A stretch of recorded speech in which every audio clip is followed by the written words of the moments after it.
Notre quête de personnes altruistes nous amène en Argentine pour y rencontrer Graciela Menuet et Cristina De Vita, qui ont compris que la jeunesse est la plus grande richesse d'un peuple et qu'en mettant à profit leur fougue et en guidant adroitement leur quête d'identité, ils sont capables d'accomplir de grandes choses.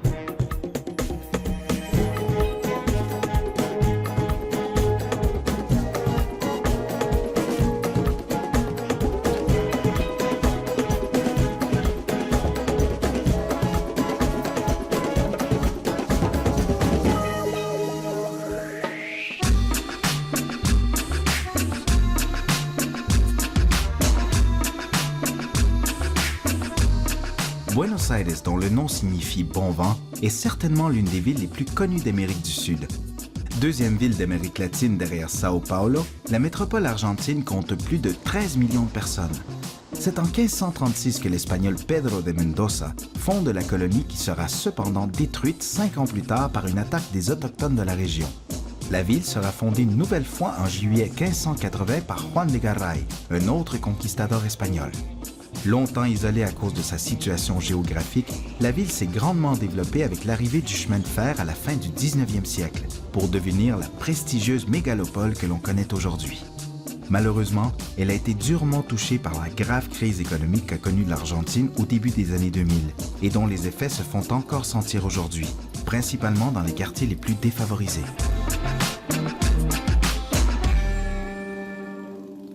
Je suis présentement dans un quartier de Buenos Aires qui s'appelle lugubrement La Matanza, qui signifie la tuerie, dans le quartier La Juanita. Je viens rencontrer des jeunes qui ont décidé de s'affirmer en nommant les rues de leur quartier. Et de cette initiative sont nés plusieurs petits pains qui les aident à changer leur vie.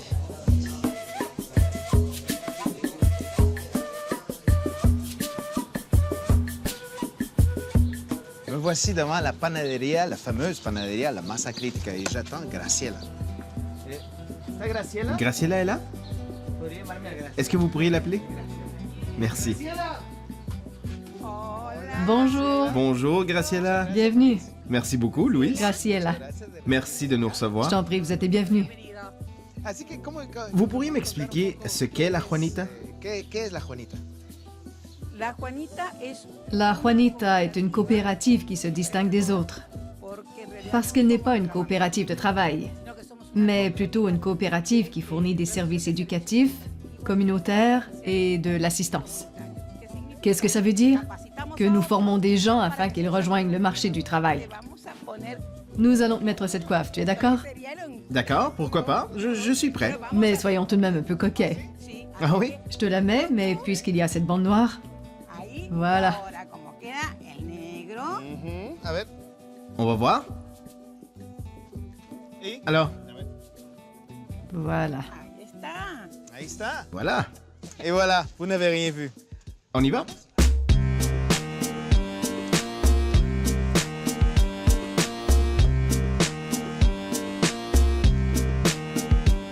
La coopérative La Juanita offre différentes formations totalement gratuites aux habitants du quartier. Comme elle ne reçoit aucune aide gouvernementale, elle finance une grande partie de ses activités à l'aide de la boulangerie, notamment en vendant le pan dulce de la célèbre cuisinière argentine Maru Botana, qui a accepté de donner sa recette pour les aider.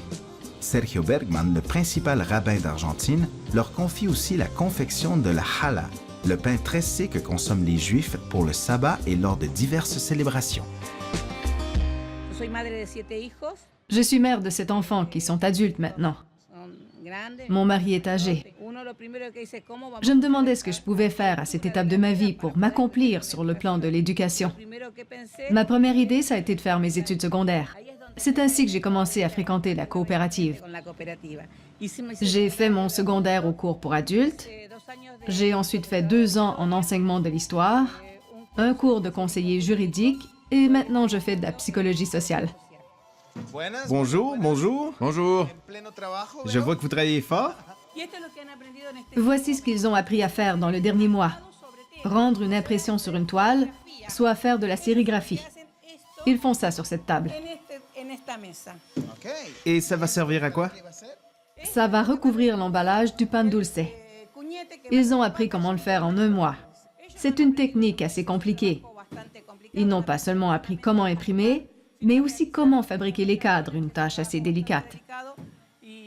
Avant, on devait faire les cadres ailleurs, ça nous coûtait très cher.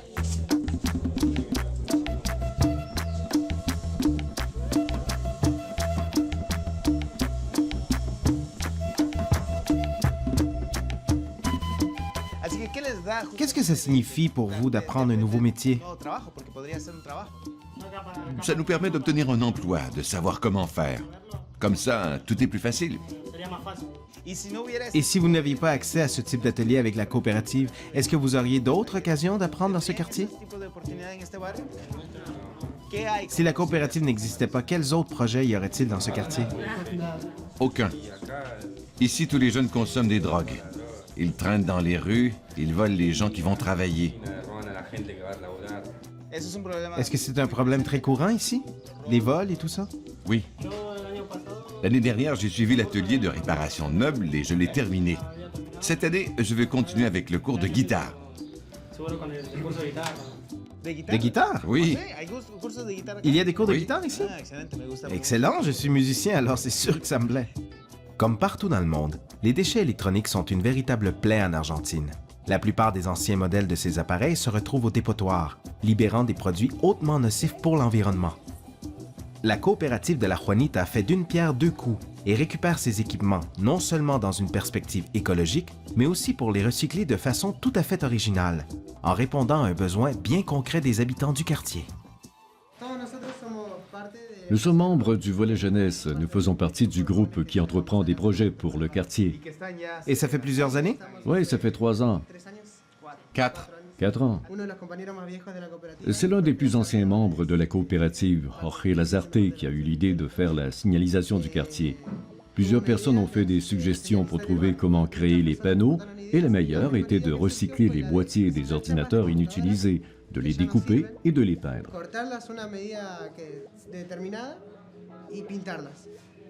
Vous pouvez montrer? Oui, Ça, c'était une pièce d'ordinateur, de la tour. oui, de la tour de l'ordinateur. Pourquoi cette idée a-t-elle surgi? Parce que le problème principal était que les services publics, comme le courrier et les factures d'électricité et de gaz, ne se rendaient pas à bon port. Le plus grave, c'est que les ambulanciers, les policiers et les pompiers n'arrivaient pas non plus. L'idée derrière ces panneaux, c'était de résoudre ce problème. C'est de là qu'est née cette initiative. L'identité. L'identité du quartier. Et qu'est-ce qui a changé dans la vie du quartier depuis que les rues sont nommées? Le plus drôle? Maintenant, on reçoit les factures. Voici notre boulangerie. Elle a une belle histoire. Oh, comme ça sent bon! Je te la raconte rapidement? Avec plaisir.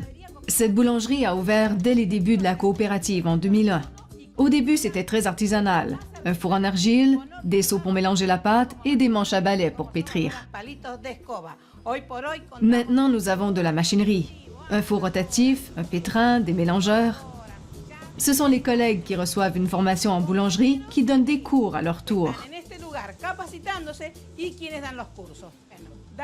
Danny est un jeune collègue de 17 ans qui pourra vous raconter sa vie et son parcours au sein de la coopérative.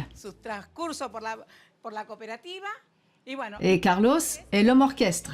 Il donne les cours de boulangerie, coordonne la production de la boulangerie et la campagne du pan dulce. Et il est aussi professeur de guitare et de recyclage d'ordinateurs. Et il a assuré la coordination de l'école l'année dernière. Carlos, pourquoi est-ce important pour toi d'être ici et d'offrir ces formations? Sans éducation, il n'y a rien. À l'époque, on m'a formé et aujourd'hui, je poursuis ma formation.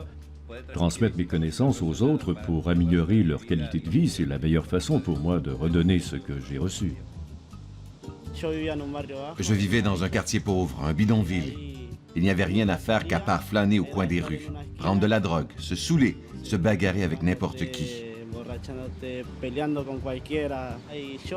Un jour, je me suis levé et je me suis dit, je veux changer ma vie. Tu étais fatigué.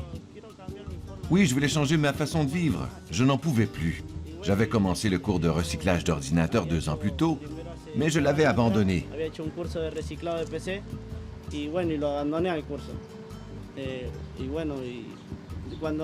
Quand j'ai décidé de changer ma vie, j'ai rencontré Fabian, qui était mon professeur à l'époque. Il m'a demandé si je voulais reprendre mes études. Il m'a dit, je vais t'aider. Ici, nous allons te soutenir. Ça te dit? Ou est-ce que tu penses que tu n'es pas capable? Je l'ai pris comme un défi et je me suis dit, je suis capable, je le fais. Y yo lo tomé como un reto y dije, sí, yo voy a poder, dije, yo lo hago. Yo aprendí a valorar a la gente. J'ai appris à apprécier les gens, ceux qui te donnent un coup de main et qui ne demandent rien en retour. Avant, si quelqu'un venait m'aider, je répondais, ça va, je suis bien comme ça. Aujourd'hui, si quelqu'un veut un coup de main, je réponds, oui, avec plaisir.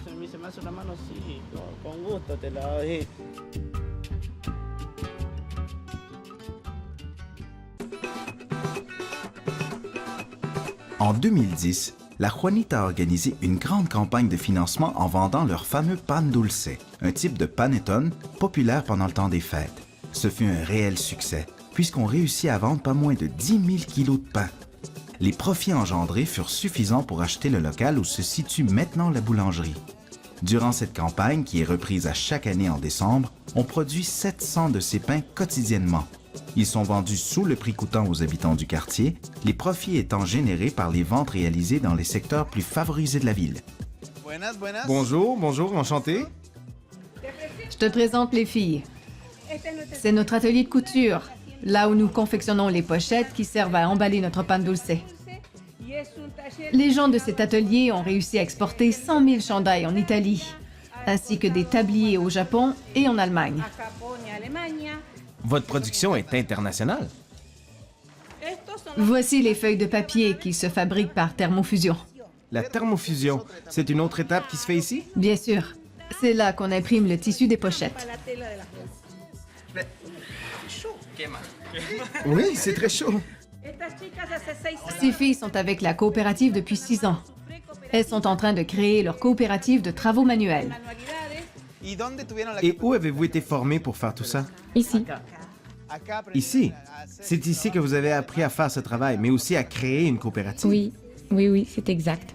Ici, l'emballage final pour le pan de dulce, eh bien, comprend plusieurs étapes qui sont toutes complétées ici. Et bien important, ici en bas, dans le bas du pot, en fait, il y a toute l'histoire du pourquoi et du comment de la Juanita. Alors? Voici le produit final. Il s'agit d'un magnifique paquet placé dans une belle pochette qui réunit toutes les réalisations que nous vous avons fait visiter. Le tout se termine par la production d'un grand pan dulce. C'est le produit final de toute cette coopération. De toute la coopération. De ce que vous faites ensemble. C'est très populaire à Noël, mais moi, je mangerais ça à n'importe quel moment de l'année. J'ai une surprise pour toi. Ah oui, bien sûr, d'accord. OK. Alors, surprise dans ce tournage d'Américologie, je suis maintenant avec Carlos. Et là, on va se péter un petit jam. Listo?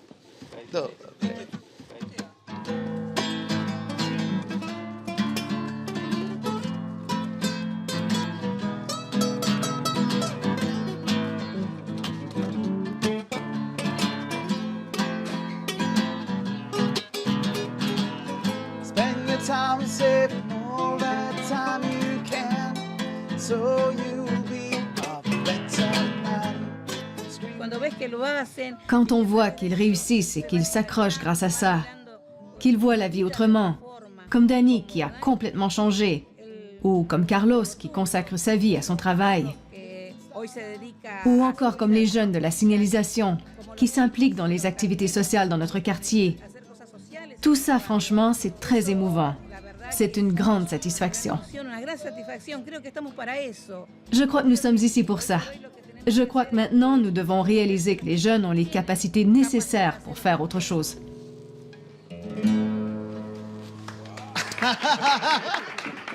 Super, mon frère, merci. Carlos, mesdames et messieurs.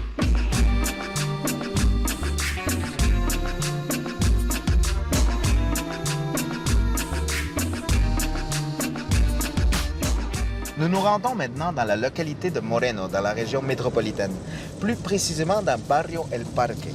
C'est ici que Cristina De Vita et son époux ont fondé une école qui est ni publique ni privée, une école sociale.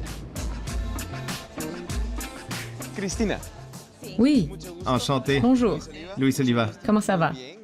Très bien, merci. Alors, où sommes-nous en ce moment? Où sommes-nous?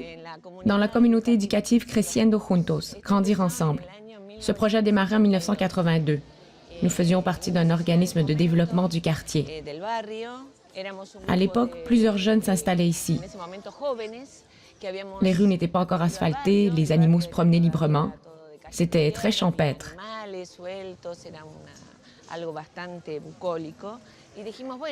Mais nous avions besoin d'une garderie parce que nos enfants allaient bientôt avoir l'âge de commencer le jardin d'enfants. La plus proche se trouve à 24 rues d'ici, seulement des routes de terre. Est-ce que vous pouvez nous montrer les premiers locaux? De l'école? Oui, où tout a commencé. Oui, par ici.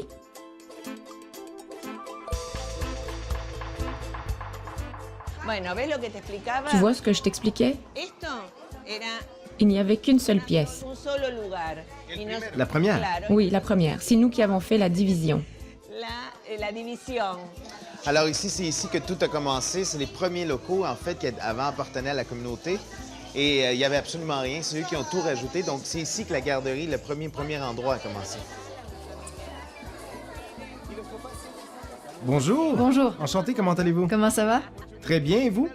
Vous êtes la directrice de... De la garderie. La garderie. Maintenant, nous allons faire la ronde. La ronde, qu'est-ce que c'est? La ronde, c'est quand nous faisons un salut au drapeau. Nous saluons et nous rendons grâce. Est-ce que je peux participer? Bien sûr. Une fois la garderie mise en place, les parents associés à l'école décidèrent d'organiser des activités de financement pour implanter une classe de première année, afin de permettre à leurs enfants de poursuivre leur éducation dans le même environnement. C'est en 1999, après plusieurs années de dur labeur, à construire annuellement une nouvelle classe, qu'obtenait son diplôme la première promotion de l'école Creciendo Juntos, une école qui avait effectivement grandi au même rythme que ses élèves. Nous voyons déjà d'un œil favorable le terrain qu'il y a ici, avant même que ce soit construit. Crois-le ou non, cet endroit était totalement désert. Il n'y avait que de l'herbe. Nous nous sommes demandé qu'est-ce qui se passe, à qui appartiennent ces terrains. Nous avons commencé à faire des recherches et n'avons trouvé aucun propriétaire. Comme il n'y avait pas de propriétaire, nous devions l'occuper. Nous avons entrepris la construction entre nous, les parents. On a établi des quarts de travail et la fin de semaine, on s'organisait. Plusieurs personnes connaissaient le métier. Nous sommes tous un peu maçons par ici. Nous avons construit la première classe ensemble. Ensemble, avec les matériaux de la communauté? Avec le matériel qu'on se procurait en faisant des tirages, des festivals, des bals. On vendait du chorizo un peu partout. Si on nous disait qu'il y avait un événement quelque part, on y allait, on ramassait de l'argent. Et c'est ce qui nous a permis de construire le premier local.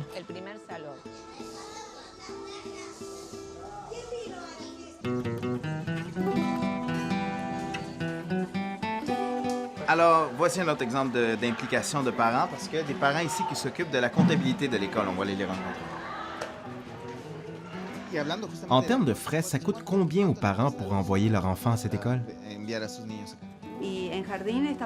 Pour la garderie, nous demandons 20 $ par mois. 26 $ pour le primaire et 30 $ pour le secondaire.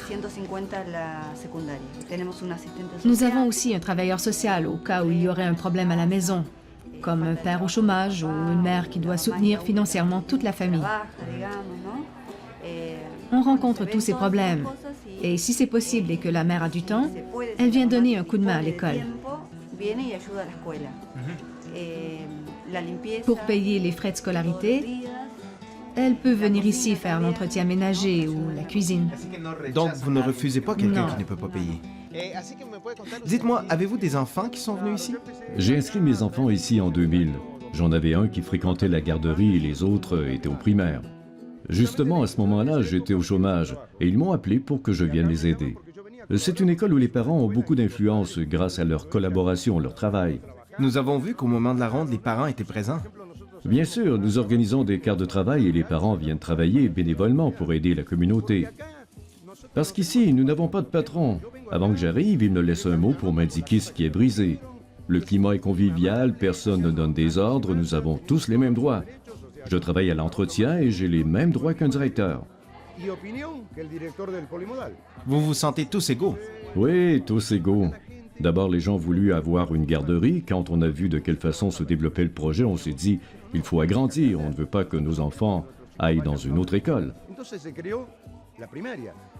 Ainsi, nous avons créé ensemble l'école primaire et chaque année, entre nous, parents et professeurs, nous avons construit une nouvelle classe. Maintenant, nous avons la garderie, le primaire et le secondaire et nous en sommes fiers.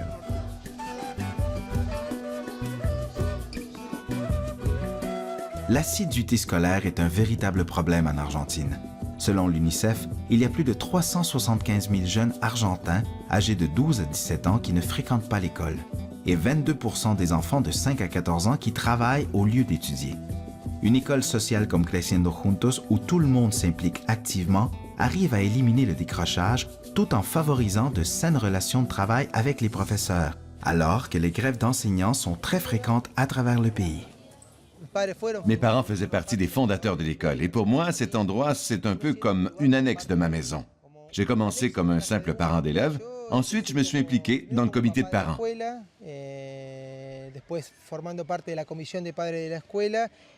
Quand l'école a été agrandie pour y inclure les classes des 6 années du secondaire qui n'existaient pas auparavant, je suis entré comme professeur d'histoire. C'était en 2008. À partir de ce moment, je suis aussi devenu le directeur du niveau secondaire. Nous avons 180 élèves. Nous essayons de tisser une vraie relation avec chacun d'eux, basée sur la confiance, l'écoute constante. Je pense que de nos jours, les adolescents ont besoin de se faire entendre et il est important que l'école leur prête une oreille attentive. Je te donne un exemple. L'année dernière, il y avait un problème avec les toilettes. Certains écrivaient sur les portes et les carreaux. Des jeunes sont arrivés et ils ont dit « Nous allons peindre les portes des toilettes. Nous allons faire un graffiti sur la porte. » À partir de ce moment, les autres ont cessé d'écrire sur les portes des toilettes. Ils s'impliquent et c'est ce que nous voulions, parce qu'ils sont obligés de faire leur secondaire, alors qu'avant, ce n'était pas obligatoire. Il est nécessaire de créer un espace qu'ils auront envie d'habiter, pas seulement pour y faire des mathématiques ou de la biologie, mais aussi pour traiter de sujets qui leur tiennent à cœur. Nous avons organisé des activités parascolaires qui les motivent, qui leur donnent envie de rester, ce qui nous permet de mieux les orienter. Alors, un autre aspect important de l'école, eh bien, c'est la radio. C'est un nouveau projet qui va diffuser bientôt dans les ondes ici, proches du quartier. Et ils sont en pleine émission aujourd'hui, donc allons les voir. Pouvez-vous me dire de quoi vous parlez à la radio? En général, nous n'avons pas de thème prédéfini. Nous préparons certains sujets dont nous voulons débattre, parce que nous nous sentons concernés ou que ça nous intéresse. Pourquoi est-ce important pour vous de pouvoir parler ainsi? C'est nous qui allons définir l'avenir. Donc nous devons nous intéresser à ce qui nous influence, parce que nous sommes le futur, pour ainsi dire. Et c'est la philosophie de l'école en général, non? Oui. Je vois l'école comme une famille. Quand je suis arrivée ici, j'avais beaucoup de choses en tête et j'ai pu en parler, communiquer. Ils m'ont aidé, m'ont consolé et ils étaient là pour moi. Le fait de venir ici, ça a été un progrès pour moi. Tu as senti qu'on t'appuyait? Oui, définitivement. Dès le premier instant où je suis arrivée, j'ai eu l'impression que tout irait bien. On me souriait, on me demandait comment j'allais. Je me sentais bien.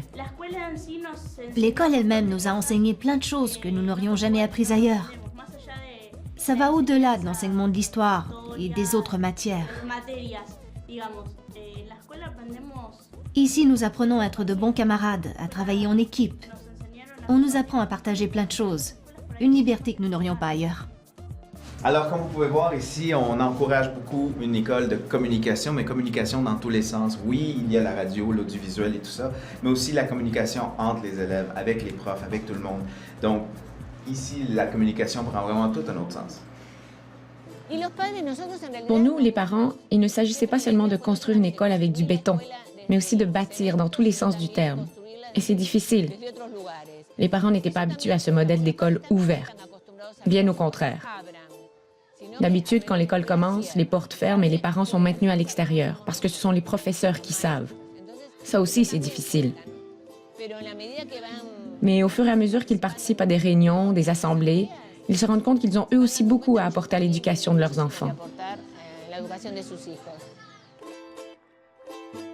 Deux projets marginaux qui sont nés au sein même de communautés défavorisées et devant leur réussite uniquement la persévérance de ses habitants. Voilà un exemple éloquent de ce que peuvent faire des hommes et des femmes qui mettent l'épaule à la roue dans un effort commun. Voilà un beau modèle pour les jeunes de ces quartiers, trop souvent laissés à eux-mêmes, convaincus que leur avenir n'a rien de prometteur. Qu'ils naissent à Barrio Parque, à La Juanita ou ailleurs, les jeunes de partout dans le monde ont le droit de rêver, de dire « je suis là, j'existe et je mérite mieux ». Des personnes comme Graciela et Cristina ont une influence positive sur des centaines de jeunes qui pourraient facilement se sentir ignorés ou tomber dans le découragement. Elles ont compris que les édifices les plus hauts ont besoin d'une solide fondation pour tenir debout et s'élever vers le soleil.